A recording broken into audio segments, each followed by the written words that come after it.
Contractor সাহেব দেন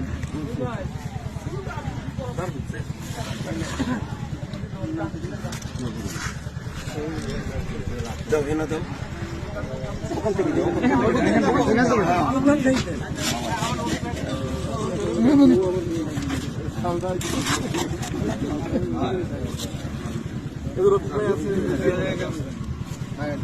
ধরেন সবাই ধরেন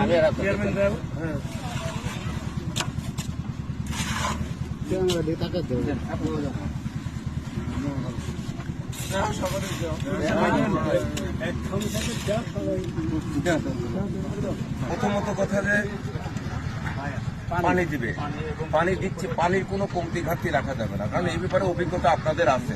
প্রতিটা বাড়িতে বাড়িতে বিল্ডিং আছে, যারা পানি ঠিক মতো দিচ্ছে তাদের বিল্ডিং যে কদিন টিকবে, যারা ঠিক মতো পানি দেয়নি তাদের বিল্ডিং ওই কদিন টিকবে না।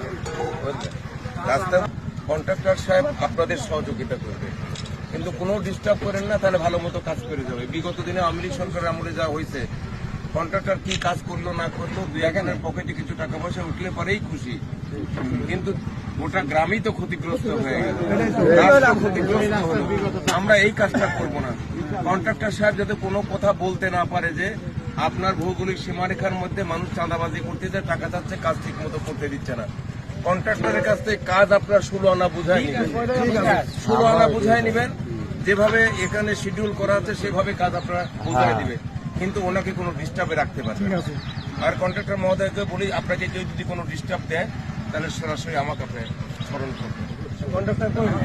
আর 2 নম্বর কথা হচ্ছে যে কোনো দাবি করবে ঢালাই এই পর্যন্ত হবে, এখানে প্যারাসাইড হবে কি হবে না সব আপনি ক্লিয়ার করে দিয়ে যাবেন। পাবলিক তো মনে করতেই পারে যেটা বোধহয় লোকালো, আসলে কারণ আমরা যে জায়গা থেকে গড়ে উঠছি না, এত তাড়াতাড়ি পরিবর্তন তো করা যাবে না, বুঝলেন? এত তাড়াতাড়ি আজকের মধ্যে রাস্তা এই বেহাল অবস্থা হওয়ার কথা না। দেখেন ওখানে ভেঙে গেছে আরসিসি রাস্তা, যে পরিমাণে রড দেওয়ার কথা ছিল সেই পরিমাণ রডে ভাঙলে পাওয়া যাবে না,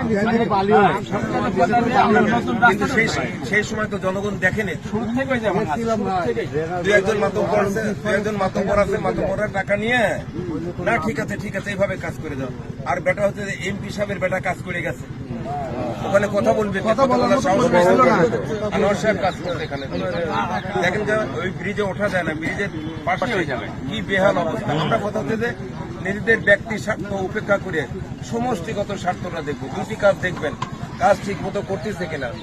2 নম্বর কথা হচ্ছে যে আপনারা 17টা দিন 20টা দিনের রাস্তা দিয়ে আপনারা চলাচল করবেন না, সারা জীবনই তো চলাচল করবেন আপনারা, 20টা দিন কষ্ট করবেন, ফসল তুলতে কষ্ট হলেও কষ্ট করবেন আপনারা।